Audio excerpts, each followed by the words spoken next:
So these perennial Mexican sunflowers are so fragile, tender. You know, I tried to move some of these off of the porch to like aim them in that direction. And look here, they just kind of break almost. So we're gonna snip them with these snippers. Easy to bend and kind of break, but they also have this fibrous like skin on them, or bark. It makes it even hard for the pruners to cut unless they're super sharp. What is the importance of these? And these guys are known as a permaculture chop and drop plant. They can be tender annuals, possibly here they could die down and not come back, or they can just come back, or they can come back with a vengeance and be invasive in certain areas. Hopefully they're not going to be super invasive here. Comfrey, which is, you can see it's kind of withering a little bit. It's kind of finicky here, you know. It seems like too much heat, it gets mad, and just randomly, even with proper watering and kind of in the shade here, it gets mad.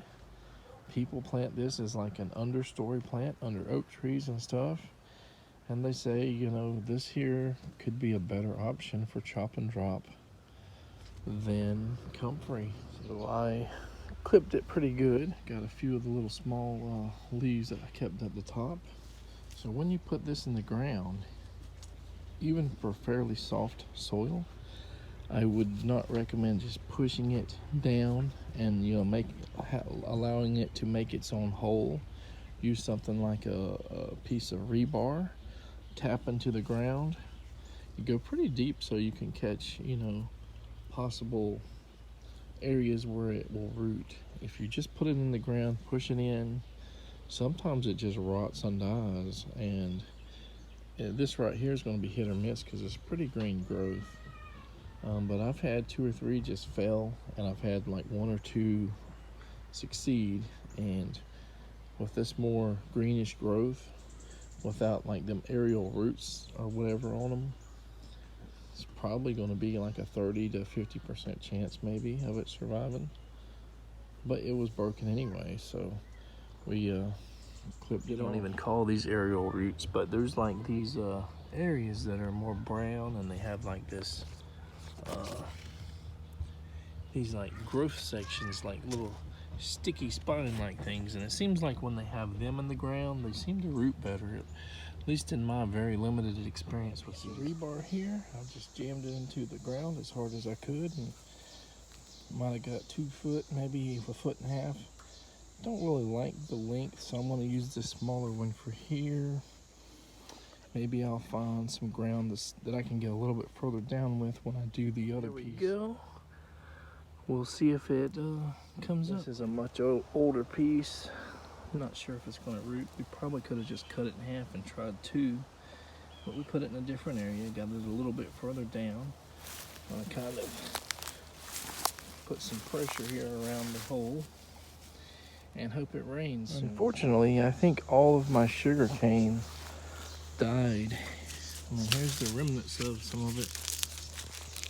Seems like it really didn't get cold enough weather to zap it, so, you know, a few of them came back earlier this year, and they just didn't do too much. A couple of days since we checked out the red navels. More yellow. These guys keep saying, you know, December, January, but I think before Thanksgiving, these guys will be perfectly ripe. Not all of them, there's some with a little green on them, but a lot of these guys are, look at there, got some nice size on them, a little tinge of green around them. We're talking about weeks instead of months, I think. There are probably a few other places I could plant some perennial Mexican Tithonia, Mexican sunflowers, but the Biden's Alba seeding is getting worse and worse by the day.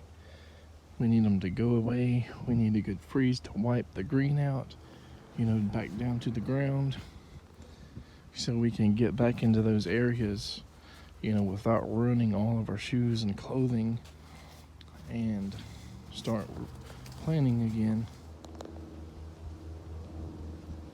Definitely don't have the amount of passion flowers this year as we've had previous years, but there's even a fruit of the Lady Margaret and they say they don't fruit or they don't have edible fruit. That's not true. They have a very small amount, sometimes 10 or 15 or 8 each season we get, maybe more, maybe less.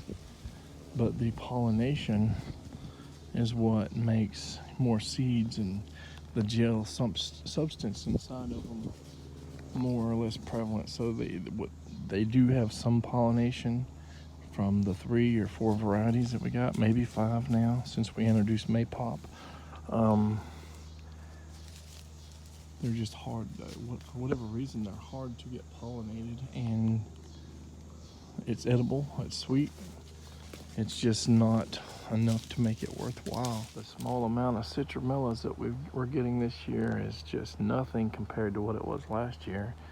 But the freeze or frost that wiped away the blooms on so many of our other citrus and other plants, loquats and everything, has affected some of these trees. So there's probably not 10% this year of what they had last year. Can't be said for these marsh white grapefruits. They're producing. I mean, you can see the tree drooping almost to the ground now, full of tons and tons of beautiful grapefruits that don't taste very good. All the freezes wipes out these Bidens and everything. It's going to be interesting to see what seedlings and stuff have popped up underneath there. You know, just like finding the extra Suriname cherry seedlings just out of nowhere, you know, a month or a few weeks back.